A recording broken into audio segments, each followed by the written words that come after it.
어제 있었던 회견 얘기 조금 더 들어보겠습니다. 자, 기관총 얘기 과연 어떤 맥락에서 신문을 확인한다는 걸까요? 들어보겠습니다. 들이 들어가는 로종에 기관 청구를 겨누고 있습니다. 그 기관 청구를 앞에서 한 사람 한 사람 통과에 들어가고 있거든요. 기관 청구는 한 요만하죠. 이 기관 청구 앞을 자기 가슴이 통과해서 지나간다고 가정해 보시오. 기관 청구 앞을 지나갈 때는 모든 군중이 다 조용히 아무 말도 안 하고 순무만 자세로 기관 청구 앞을 지나서 행사장으로 들어갑니다.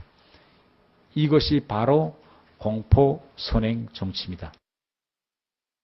왜 기관총까지 필요한 거죠? 북한 체제가 네. 두 가지로 유지됐지 않습니까? 네. 하나는 기만, 속이는 거고, 네. 하나는 공포인데, 이제 더 이상 속이기가 힘들어졌죠. 네. 거의 전 주민이, 우리 대한민국의 그 드라마라든가 영화를 보고 하니까, 이제 더 이상 거짓말을 못하는 게 남은 게 공포밖에 네. 없습니다. 더군다나 그 공포밖에 남지 않는데, 그래도 마지막까지 숨기고 싶은 게, 네. 김정은의 출생의 비밀이거든요. 네. 출생이 자기 그 모계가 네. 제1교포 출신이고 그렇게 자랑스럽지 못한 그런 그 신분이기 때문에 네. 그걸 숨기고 싶은데 자꾸 북한 주민이 그런 걸 알아가게 되니까 이제는 이제 자꾸 네. 공포를 더 심하게 해서 공포 통치를 통해서 이제 체제를 유지하려고 하는 그런 측면에서 기관총을 들여대는 것 같습니다. 네. 우리 태공사 말씀 관련해서 두 가지 팩트를 하나 짚고 넘어가 드릴게요. 네. 김일성 광장에 지금 태공사가 몇몇 명이 들어간다 그랬거든요. 네. 김일성 광장의 면적이요. 네. 우리 서울역에서, 남대문에서부터 네. 광화문까지 전체 광장의 3분의 2 정도 됩니다. 네. 우리 그때 여기 모였을 때 남대문부터 다 모인 거 아닌데도 100만이라 그랬죠. 네. 쟤네 저렇게 모아도 몇 만이에요. 쟤네들 최고 뻥칠 때 10만 모였다 그러거든요. 그래서 네. 저는 북한의 사례로 보게 되면 우리가 너무 좀 과장했다는 거 하나 말씀드리고 네, 나중에 또 다시 하겠습니다. 네.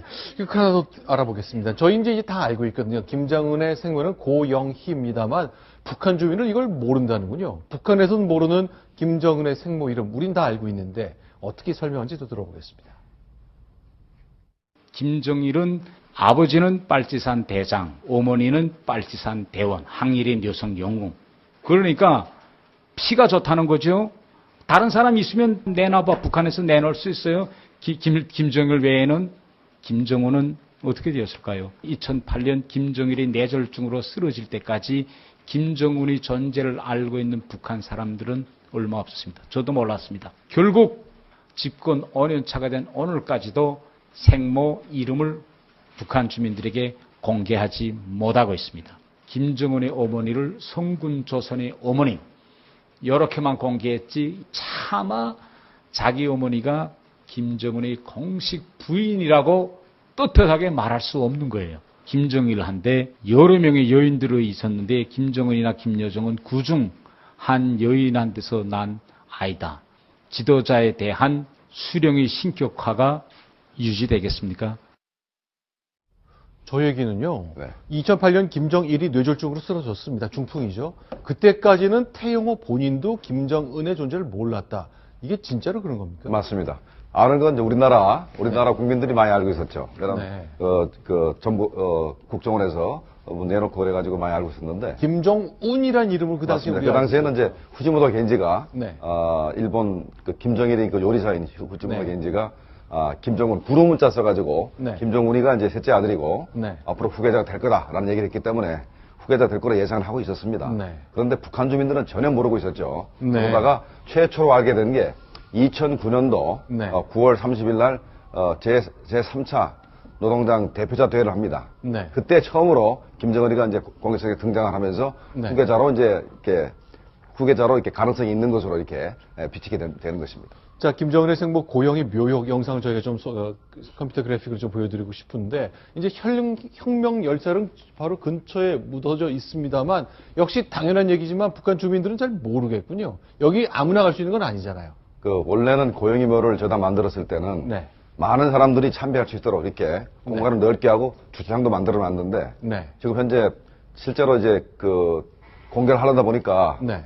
역효과가 크기 때문에 현재는 아무도 참배를 못하게 이렇게 네. 막아놓은 것 같습니다. 네. 저기요, 고영희 이야기가 언제 처음 나오는 거 알면은 저도 네. 기사를 썼는데 그 조청년들이 내는 조선신보라고 하는 잡지가 있어요. 북한하고 같이 내는 건데 우리말로도 돼 있고 거기 네. 보게 되면 고영희가 그 아버지를 따라 북한에 갔다가 무용수가 돼갖고 일본에 와서 춤추는 게 나오거든요. 네. 그때 일본에 왔을 때 일본말 할 수 있는 거의 유일한 무용수였어요. 그래서 네. 스포트라이트를 받고 했는데 그래서 저 아버지까지 취재하고 쭉 나온 게 있는데 저는 우리 심리전 부대에서 조선신보 그거를 카피를 해가지고 북한 전역에 쫙 뿌리면서 이게 고영이다.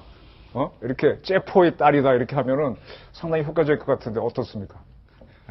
네. 실제로 이제 그 김정일이 데리고 있었던 많은 부인들 가운데 한 사람이 결국 김정은, 김정철, 김여정의 어머니인데 이렇게 부인이 여러 있어 그 중에 하나일 뿐이다라고 말하기는 굉장히 어렵기도 했나 보죠. 태영 공사 얘기네요. 그렇죠. 그러니까 김일성이가 그 소개를 해서 네. 정식으로 결혼한 사람이 김영숙이죠. 네. 거기서 소생이 이제 딸밖에 없습니다. 김설송이고 그다음에 성혜림이는 그 당대의 최고 유명한 여자 배우를 네. 김정일이가 납치를 데리고 살다가 네. 김정남이를 낳았죠. 그렇죠. 그다음에 고영이는 만수대 예술단 출신의 그 무용수입니다. 무용수인데 김정일이가 자기 그 죽은 엄마하고 너무 닮았다 그래서 사랑을 하게 됐었습니다. 자, 그런데 김명숙의 딸 김설송, 그러니까 김정은한테는 이복 누나가 되는 건데 어제 태호공사 얘기 들어보니까 얼굴도 본 적이 없다. 그러니까 김정은을 몰랐지만 2008년, 9년 이후부터는 알게 됐다 그랬는데 이 김설송은 나처럼 고위급 외교관조차 들을 수 없었고 볼 수도 없었다고 얘기하거든요. 그 장면도 역시 소개해드리겠습니다. 자, 김설송의 존재에 대해서 얘기한 것, 그 장면 또 어제 음성 소개해드리겠습니다. 북한 주민들한테 김설송이라는 존재가 있다는 게 알려지는 것은 곧 수령의 지위에서 김정은을 끌어내린다는 거나 같습니다. 그렇기 때문에 북한 주민들은 김설송이 있는지 또 어떤 사람들은 딸이 있다는 말을 들었는데 과연 김설송이가 그러면 김정은이 친누인가 그 명백하게 알고 있는 사람은 없습니다. 저는 북한에서 지금까지 살았지만 김설송 얼굴 사진도 못 봤습니다. 그래서 지금 현재 김설성이 뭐 당 조직 기도부에서 네. 상당히 그 힘을 쓰고 있다, 뭐 실세다 이런 얘기가 있는데 전혀 사실이 아닌 것으로 생각이 됩니다. 아하. 네. 기본적으로 지금 저 태광공사 얘기했지만은 네. 김설성의 존재 자체가 드러나면은 북한 체제에 상당한 위협이 되기 때문에 네. 그걸 공개할 리도 없고 더군다나 그런 그 힘을 줄 리도 없습니다. 그렇기 때문에 김설성이가 북한 체제에서 상당한 유력 인사다 이런 말은 전부 다 헛소문으로 보는 게 맞을 것 같습니다. 자, 또 하나 어제 태원공사 꺼냈던 얘기 중에, 한류 드라마가 북한에 많이 들어간 거 저희가 알고 있잖아요. 그런데 이제 북한의 젊은이들과 북한 주민들이 그걸 많이 따라하게 됐다는군요. 뭐 당연히 그렇게 될 것 같습니다. 그러나 잘 들어보면 북한 말투, 우리의 남한 말투를 쓰는 사람은 잡아간다 그러는데 어떤 표현들이 그런 것인지 직접 소개합니다. 지하철, 공공버스 이런 데 109, 109 소조들이 다 나가가지고 수시로 젊은이들 지나가면 한국 말투가 있는가 봅니다. 이제 드라마 봐서 말투도 이제는 한국식으로 변하고 있어요. 처녀청각에 연애할 때 뭐 자기야, 오빠야 이런 말투는 우리 때는 없었거든요. 할 거야 뭐 이런 말투. 예? 그다음에 뭐 크크크 이런 한국 말투 오면 딱 해소합니다. 가자. 김정은이가 한국 영화 이거 보는 거 막아라 하고 지금 내리니까 그것을 이용해서 이거 지금 돈벌이로 되고 있습니다. 그러니까 전화 뺐으면 전화 찾겠다고 20-30달러 이렇게 잘못했으니까 살려주세요 하면 그 자리에서 보위원이 다 지우고 다시는 그러지 마라 하고 돌려주거든요. 북한이 지금 하다가 지금 하지 못하게 있는 게 딱 두 가지입니다. 하나는 마약, 한류. 자, 막지 못하는 건 하나가 마약, 또 다른 것은 한류다. 결국 북한한테는 한류가 마약이군요. 지금 듣다 보니까 109 소조가 우리로 얘기하면 파파라치네요. 김영란법 어긴 사람이 있나 뭐 이렇게 친구하는 것 같은데 근데 저희가 지금 우리 태공사는 한국식이라 그러는데 제가 이렇게 돌아다녀 보면요 서울식이에요. 네. LA 교포나 저 유럽에 있는 교포들도 서울 음식, 서울 맛도 다 따라오거든요. 네. 연변가도 마찬가지고. 네. 근데 북한 사람들 가만히 만나보면 한 20년 차이 두고 따라옵니다. 이건 문화의 우월성이 때는 어쩔 수가 없어요. 백공구 소조라는 것은 네. 여러분 기억하실 겁니다. 김정은 암살을 다룬 그 영화, 네. 더 인터뷰라는 영화 있었지 않습니까? 소니가 만들었다 해킹 당했던 그렇죠. 그 영화죠. 그 영화가 나오게 되자 그게 북한으로 못 들어오게 만들려고 네. 김정은의 지시에서 만든 그 특별한 소조입니다. 그러면 만든 지 얼마 안 됐다는 얘기군요. 한 2년 됐을까요? 2014년 말일 겁니다. 2014년. 네. 10월 그러니까 정도. 109 소조, 109 소조라는 것은 2년 전에 더 인터뷰란 영화 이제 막으려고 만들었. 왜 이야기를 이야기하는 거면 하루는 우리 큰애가 집에 와서 가방을 탁 바닥에 얹으면서 아버지 이순신이 누구야? 이렇게 물어보는 거예요. 북한에서는 역사 교육을 잘 안 해줍니다. 깜짝 놀랐고 너 이순신 어떻게 알지? 그러니까 아니 이순신 앞에 위대한 글자 있잖아요. great, 영어로 말하면 great. 위대한이란 글자를 이순신 앞에 붙일 수 있느냐? 애가 물어봐요. 그래서 선생이 제일 위대하다고 생각하는 사람 이름을 써내고 왜 이 사람이 위대하냐 하고 이야기를 했거든요. 우리 애가 나와서 김일성이 위대하다 이렇게 말했거든요. 나라를 해방시키고 일본을 내몰았기 때문에 위대하다. 한국 애가 나왔는데 한국에는 난 이순신이 위대하다. 이순신이 일본이 우리나라에 왔을 때 내몰아서 이순신이 위대하다. 우리 애는 위대한이라는 글자는 오직 김일성 하는 데만 붙이는 줄 알았거든요. 아이한테 이야기해주면 아이가 커서 잘못 발언하면 야단이거든요. 내가 크면 너한테 다 설명해 줄게. 네. 예, 북한은 일단은 역사는 민중상황으로 봅니다. 왕조상황으로 보는 게 아니고 네. 민중상황으로 이제 보고 그다음에 큰 틀에 있어서는 김일성의 증조부 김웅우 그다음에 할아버지 김보현 그다음에 아버지 김형기 그다음에 김일성 김정일 이렇게 한 5대 6대를 위주로 해서 역사를 설명하고 그 사람들 위주로 가르치기 때문에 다른 건 거의 모릅니다. 아는 게 없습니다. 그러니까 이순신이라든가 뭐 세종대왕이라든가 이런 건 잘 모릅니다. 네. 자, 하나 더 보겠습니다. 자, 지금 이제 최순실 게이트 시작되면서 박근혜 대통령이 이제 저대 본관보다는 관저에 주로 머물면서 문서로 보고받는 얘기 이제 다 알게 됐잖아요. 근데 태호가 설명하는 김정은의 업무 방식 중에도 이런 비슷한 장면이 많이 있네요. 일단 김정은이 어디서 일하는지 잘 모른다. 둘째, 주로 컴퓨터로만 보고하기 때문에 보고가 올라갔을 때 봤는지 안 봤는지 알기 어렵다. 소개하겠습니다. 북한 사람 치고 김정은이 어디서 사물을 보고 어디서 사는지 모릅니다. 컴퓨터로 딱 가기 때문에 그걸 어디서 김정은이 보는지 또 실제 김정은이 진짜 보고하는지 이건 상당히 가늠하기 어렵습니다. 그 문건을 다 보고 거기에 제거한다? 이건 물리적으로 전혀 불가능하다고 생각합니다. 북한의 3층 서기실이라는 거 있습니다. 밑에서 보고해온 문건을 김정은한테 전달할 기능밖에 없다. 지금 북한 체제는 당장 오늘 김정은이 죽었다. 위에서 김정은이 죽었다는 사실을 알리지 않으면 아무 일도 없었던 것처럼 정상적으로 동작하는 체계예요. 만약 한반도에서 전쟁이 일어났다 하면 외국으로 도망쳐도 한동안은 도망친 것조차 모르고 운영될 수 있는 것이 북한의 체제입니다. 역시 보안 문제 때문이겠죠. 뭐 거쳐도 계속 옮겨다니고 그래야 되는 거겠죠. 물론 우리가 참수작전을 한다 그러니까 네. 그걸 숨기기 위한 신변 안전을 위해서 이제 하는 것도 있지만 네. 저 사람들이 아주 무서운 통치 방법입니다. 네. 그러니까 컴퓨터로 이렇게 전송을 하든 네. 아니면 과거에 김정일이는 팩스로 주로 했었습니다. 네. 팩스로 주로 하는데 만약에 어떤 사건이 벌어져 가지고 네. 5개 부처가 연관이 돼서 부처가 이제 보고를 합니다. 네. 보고를 하면 그 5개 부처가 그 상황을 어떻게 보고 있고 네. 대책을 뭐라고 그랬는지가 정확히 드러나서 내일 문책할 부서가 어딘지 딱 떨어지게 됩니다. 그래서 어느 부처도 거짓말을 못하게 돼 있어요. 그러니까 네. 한 부처의 대면 보고 받는 것보다도 네. 여러 부처에서 동시에 똑같은 상황에 대해서 보고를 하라 해가지고 네. 서로 견제를 시켜가지고 충성 경쟁을 시키는 겁니다. 그래서 배반하지 못하게 만드는 방법이 바로 저런 방법입니다. 자, 그러면 이제 우리도 뭐 비슷한 상황이 있을 수 있는 거 아닙니까? 결국 여기저기 뭐 국가정보원도 보고하고 외교부도 보고하고 총리실도 보고하고 뭐 다양한 보고서가 올라오겠습니다만 결국 비교해 본다는 것, 그것이 문책의 대상으로 귀결될 수 있다는 것, 이런 것들이 굉장히 무서운 통치 수단이 될 것 같다, 그 얘기군요. 그러나 지금 얘기를 들어보니까 김정은한테 보고한 보고 소양이 너무너무 많다고 얘기를 하는데 실제 그렇다고 보시는 겁니까? 모든 정보가 네. 김정은 개인한테 집중되지 않습니까? 네. 아까 태영호공사 얘기했듯이 서기실이 있습니다. 우리 대통령 비서실 같이 서기실이 있는데 서기실이라는 것이 이제 노동당 조직지도부 산하에 있어요. 네. 그래서 서기실장이 노동당 조직지도부 제1부부장급입니다. 대우를 그렇게 해줍니다. 네. 그러니까 장관급은 좀 못 되고 네. 장관급보다 약간 높은 그 정도 위상에 있는데 사실 북한의 최고의 권부고 네. 거의 나타나지 않습니다. 네. 나타나지 않고 가끔 가다가 서기실에 근무했던 탈북자가 뭐 10년에 하나, 20년에 하나 나타나는데 네. 그 양반들이 탈북을 해야 겨우 그 서기실이 이제 규모가 나타나고 네. 어떤 일을 했는지가 드러나는데 그 사람들은 개인의 모습은 전혀 없고 네. 오로지 김정일의 분신입니다. 네. 분신입니다. 그러니까 자기가 이름을 밖에 내거나 할 수는 전혀 없습니다. 네. 저는 지금 우리 최순실 사건으로 일어난 촛불 시위부터 지금까지 상황을 쭉 보면서요. 네.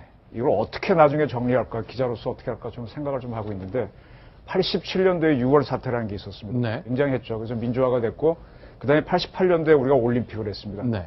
그때 이제 핸드 인 핸드라는 노래가 퍼졌고 우리 시위도 많이 퍼졌는데 그게 나중에 2년, 1년 후에 동유럽 공산국가를 붕괴시키는 하나의 혁명적인 요소가 수출이 됐습니다. 저는 하나의 한류의 수출로 보는데 지금 우리의 촛불 시위가 내년 대선에서 어떻게 정리될지 모르지만 네. 그런 단계를 거쳐서 지금 남북의 지도자는 둘 다 은둔의 지도자입니다. 스스로 결정을 안 하고 하는 건데 저런 북한 체제를 붕괴시키는 하나의 혁명적 요소로서 저는 이 촛불 시위에서 일어난 이런 걸 우리가 경험을 쌓아서 네. 다음 정권에서 이걸 어떻게 집행시키냐에 따라서 북한을 네. 해방시키는 걸로 해야만 저는 아마 이번에 우리 그 촛불 시위의 진정한 의미가 커지지 않을까. 이걸 한번 위장자들이 생각했으면 좋겠다는 건의를 좀 드리고 싶습니다.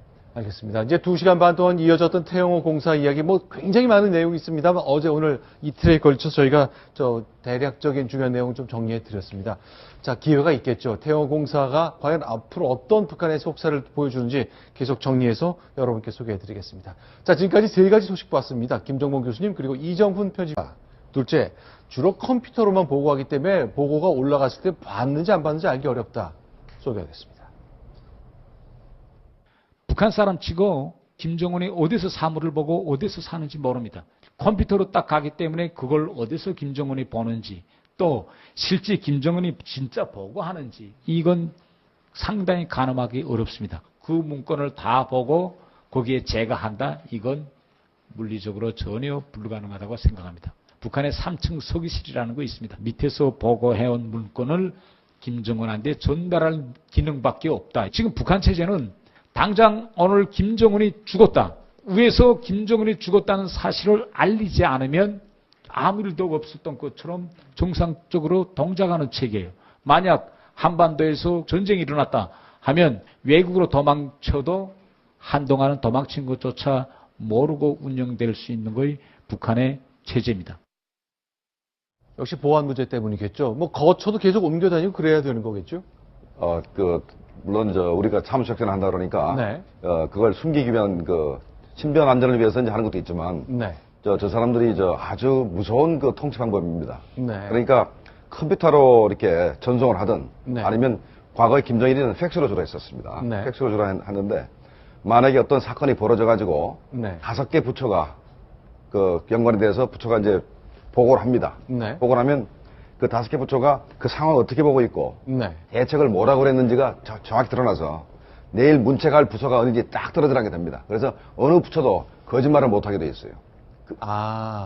그러니까 네. 한 부처에 대면 보고 받는 것보다도 네. 여러 부처에서 동시에 똑같은 상황에 대해서 보고를 하나 해가지고 네. 서로 견제를 시켜가지고 충성 경쟁을 시키는 겁니다. 그래서 배반하지 못하게 만드는 방법이 바로 저런 방법입니다. 자, 그러면 이제 우리도 뭐 비슷한 상황이 있을 수 있는 거 아닙니까? 결국 여기저기 뭐 국가정보원도 보고하고 외교부도 보고하고 총리실도 보고하고 뭐 다양한 보고서가 올라오겠습니다만 결국 비교해 본다는 것, 그것이 문책의 대상으로 귀결될 수 있다는 것, 이런 것들이 굉장히 무서운 통치 수단이 될 것 같다, 그 얘기군요. 그러나 지금 얘기를 들어보니까 김정은한테 보고된 보고 소양이 너무너무 많다고 얘기를 하는데 실제 그렇다고 보시는 겁니까? 모든 정보가 네. 김정은 개인한테 집중되지 않습니까? 네. 아까 태영호 공사 얘기했듯이 서기실이 있습니다. 우리 대통령 비서실 같이 서기실이 있는데 서기실이라는 것이 이제 노동당 조직지도부 산하에 있어요. 네. 그래서 서기실장이 노동당 조직지도부 제1부부장급입니다. 대우를 그렇게 해줍니다. 네. 그러니까 장관급은 좀 못 되고 네. 장관급보다 약간 높은 그 정도 위상에 있는데 사실 북한의 최고의 권부고 네. 자, 막지 못하는 건 하나가 마약, 또 다른 것은 한류다. 결국 북한한테는 한류가 마약이군요. 네, 지금 듣다 보니까 109 소조가 우리로 얘기하면 파파라치네요. 김영란법 어긴 사람이 있나 뭐 이렇게 친구하는 것 같은데 근데 저희가 지금 우리 태공사는 한국식이라 그러는데 제가 이렇게 돌아다녀 보면요 서울식이에요. 네. LA 교포나 저 유럽에 있는 교포들도 서울 음식, 서울 맛도 다 따라오거든요. 네. 연변가도 마찬가지고. 네. 근데 북한 사람들 가만히 만나보면 한 20년 차이 두고 따라옵니다. 이건 문화의 우월성이 때는 어쩔 수가 없어요. 백공구 소조라는 것은 네. 여러분 기억하실 겁니다. 김정은 암살을 다룬 그 영화, 네. 더 인터뷰라는 영화 있었지 않습니까? 소니가 만들었다 해킹 당했던 그 그렇죠. 영화죠. 그 영화가 나오게 되자 그게 북한으로 못 들어가게 만들려고 네. 김정은의 지시에서 만든 그 특별한 소조입니다. 그러면 만든 지 얼마 안 됐다는 얘기군요. 한 2년 됐을까요? 2014년 말일 겁니다. 2014년. 네. 네. 10월 그러니까 정도. 109 소조, 109 소조라는 것은 2년 전에 더 인터뷰란 영화 이제 막으려고 만들었. 왜 이야기를 이야기하는 거면 하루는 우리 큰애가 집에 와서 가방을 탁 바닥에 얹으면서 아버지 이순신이 누구야? 이렇게 물어보는 거였어요. 북한에서는 역사 교육을 잘 안 해줍니다. 깜짝 놀라고 너 이순신 어떻게 알지? 그러니까 아니 이순신 앞에 위대한 글자 있잖아요. great, 영어로 말하면 great. 위대한이란 글자를 이순신 앞에 붙일 수 있느냐? 애가 물어봐요. 그래서 선생이 제일 위대하다고 생각하는 사람 이름을 써내고 왜 이 사람이 위대하냐 하고 이야기를 했거든요. 우리 애가 나와서 김일성이 위대하다 이렇게 말했거든요. 나라를 해방시키고 일본을 내몰았기 때문에 위대하다. 한국 애가 나왔는데 한국에는 난 이순신이 위대하다. 이순신이 일본이 우리나라에 왔을 때 내몰아서 이순신이 위대하다. 우리 애는 위대한이라는 글자는 오직 김일성 하는 데만 붙이는 줄 알았거든요. 아이한테 이야기해주면 아이가 커서 잘못 발언하면 야단이거든요. 내가 크면 너한테 다 설명해 줄게. 네. 예, 북한은 일단은 역사는 민중상황으로 봅니다. 네. 왕조상황으로 보는 게 아니고 네. 민중상황으로 이제 보고 그다음에 큰 틀에 있어서는 김일성의 증조부 김웅우, 그다음에 할아버지 김보현, 그다음에 아버지 김형기, 그다음에 김일성, 김정일 이렇게 한 5대 6대를 위주로 해서 역사를 설명하고 그 사람들 위주로 가르치기 때문에 다른 건 거의 모릅니다. 아는 게 없습니다. 그러니까 이순신이라든가 뭐 세종대왕이라든가 이런 건 잘 모릅니다. 네. 자, 하나 더 보겠습니다. 자, 지금 이제 최순실 게이트 시작되면서 박근혜 대통령이 이제 저보다 본관보다는 관저에 주로 머물면서 문서로 보고받는 얘기 이제 다 알게 됐잖아요. 근데 태호가 설명하는 김정은의 업무 방식 중에도 이런 비슷한 장면이 많이 있네요. 일단 김정은이 어디서 일을 하는지 잘 모른다. 어제 있었던 회견 얘기 조금 더 들어보겠습니다. 자, 기관총 얘기 과연 어떤 맥락에서 신문을 확인한다는 걸까요? 들어보겠습니다. 사람들이 들어가는 로정에 기관 청구를 겨누고 있습니다. 그 기관 청구를 앞에서 한 사람 한 사람 통과에 들어가고 있거든요. 기관 청구는 한 요만하죠. 이 기관 청구를 앞을 자기 가슴이 통과해서 지나간다고 가정해 보시오. 기관 청구 앞을 지나갈 때는 모든 군중이 다 조용히 아무 말도 안 하고 순모만 자세로 기관 청구 앞을 지나서 행사장으로 들어갑니다. 이것이 바로 공포 선행 정치입니다. 왜 기관총까지 필요한 거죠? 북한 체제가 네. 두 가지로 유지됐지 않습니까? 네. 하나는 기만, 속이는 거고, 네. 하나는 공포인데 이제 더 이상 속이기가 힘들어졌죠. 네. 거의 전 주민이 우리 대한민국의 드라마라든가 영화를 보고 하니까 이제 더 이상 거짓말을 못하는 게 남은 게 공포밖에 네. 없습니다. 더군다나 공포밖에 남지 않는데 그래도 마지막까지 숨기고 싶은 게 네. 김정은의 출생의 비밀이거든요. 네. 출생이 자기 모계가 네. 제1교포 출신이고 그렇게 자랑스럽지 못한 그런 신분이기 때문에 네. 그걸 숨기고 싶은데 자꾸 북한 주민이 그런 걸 알아가게 되니까 이제는 이제 자꾸 네. 공포를 더 심하게 해서 공포 통치를 통해서 이제 체제를 유지하려고 하는 그런 측면에서 기관총을 들여대는 것 같습니다. 네. 우리 태공사 말씀 관련해서 두 가지 팩트를 하나 짚고 넘어가 드릴게요. 네. 김일성 광장에 지금 태공사가 몇몇 명이 들어간다 그랬거든요. 네. 김일성 광장의 면적이요. 네. 우리 서울역에서, 남대문에서부터 네. 광화문까지 전체 광장의 3분의 2 정도 됩니다. 네. 우리 그때 여기 모였을 때 남대문부터 다 모인 거 아닌데도 100만이라 그랬죠. 네. 쟤네 저렇게 모아도 몇 만이에요. 쟤네들 최고 뻥칠 때 10만 모였다 그러거든요. 그래서 네. 저는 북한의 사례로 보게 되면 우리가 너무 좀 과장했다는 거 하나 말씀드리고 네, 나중에 또 다시 하겠습니다. 네. 이거 하나 더 알아보겠습니다. 저희 이제 다 알고 있거든요. 김정은의 생모는 고영희입니다만 북한 주민은 이걸 모른다는군요. 북한에서는 모르는 김정은의 생모 이름, 우린 다 알고 있는데 어떻게 설명하는지도 들어보겠습니다. 김정일은 아버지는 빨치산 대장, 어머니는 빨치산 대원, 항일의 묘성 영웅. 그러니까 피가 좋다는 거죠. 다른 사람 있으면 내놔봐. 북한에서 내놓을 수 있어요. 김정일 외에는 김정은은 어떻게 되었을까요? 2008년 김정일이 뇌졸중으로 쓰러질 때까지 김정은의 존재를 알고 있는 북한 사람들은 얼마 없었습니다. 저도 몰랐습니다. 결국 집권 5년차가 된 오늘까지도 생모 이름을 북한 주민들에게 공개하지 못하고 있습니다. 김정은의 어머니를 성군 조선의 어머님 이렇게만 공개해. 김정일이가 납치를 데리고 살다가 네. 김정남이를 낳았죠. 그렇죠. 그다음에 고영희는 마수대 예술단 출신의 그 무용수입니다. 무용수인데 김정일이가 자기 그 죽은 엄마하고 너무 닮았다 그래서 사랑을 하게 됐었습니다.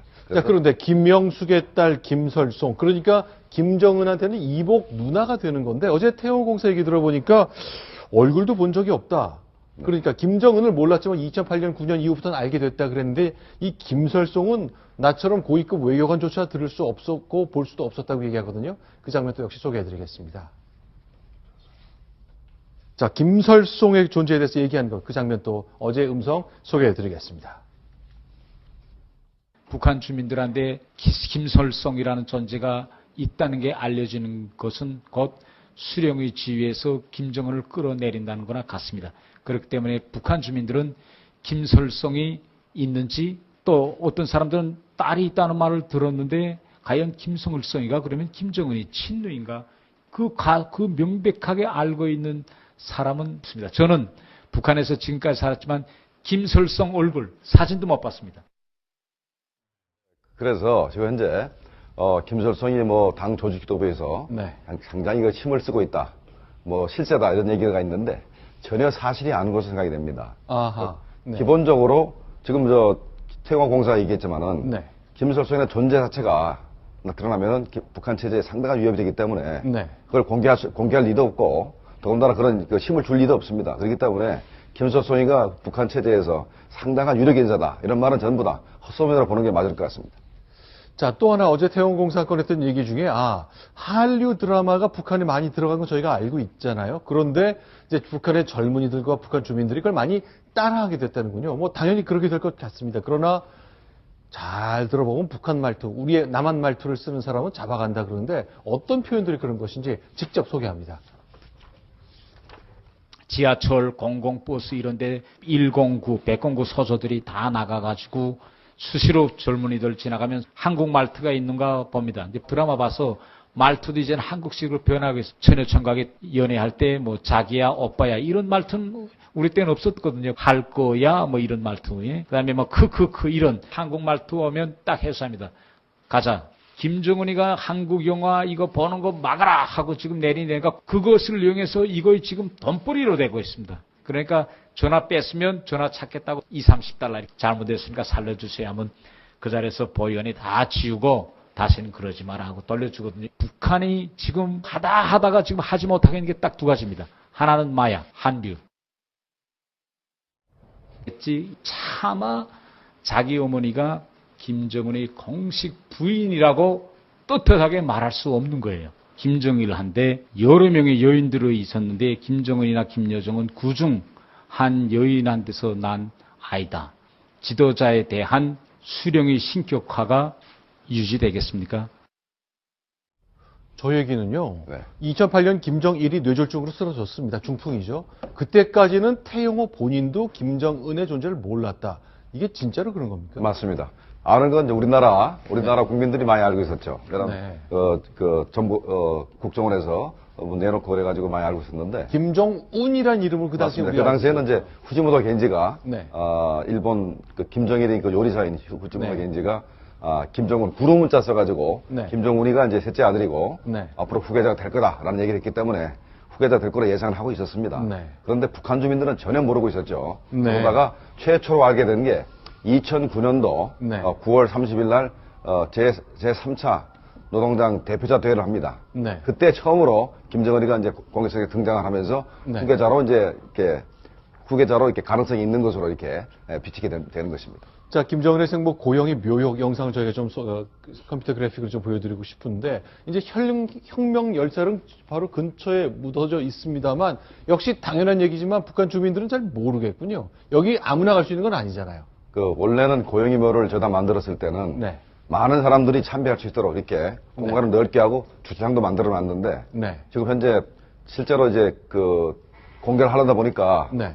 역효과가 크기 때문에 현재는 아무도 참배를 못하게 이렇게 네. 막아놓은 것 같습니다. 네. 저기요, 고영의 이야기가 언제 처음 나오는 거 알면은 저도 네. 감 기사를 썼는데 그 조청년들이 내는 조선신보라고 하는 잡지가 있어요. 북한하고 같이 내는 건데 저기 우리말로도 돼 있고 거기 네. 보게 되면 고영이가 그 아버지를 따라 북한에 갔다가 무용수가 돼갖고 일본에 와서 춤추는 게 나오거든요. 네. 그때 일본에 왔을 때 일본말 할 수 있는 거의 유일한 무용수였어요. 그래서 네. 스포트라이트를 받고 했는데 그래서 저 아버지까지 취재하고 쭉 나온 게 있는데 저는 우리 심리전 부대에서 조선신보 그거를 카피를 해가지고 북한 전역에 쫙 뿌리면서 이게 고영이다.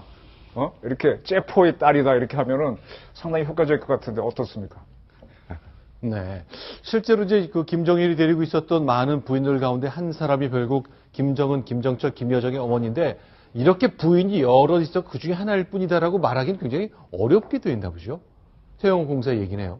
그렇죠. 그러니까 김일성이가 소개를 해서 네. 정식으로 결혼한 사람이 김영숙이죠. 네. 거기서 소생이 이제 딸밖에 없습니다. 김철송이고 그다음에 성혜림이는 당대의 최고 유명한 여자 배우를 네.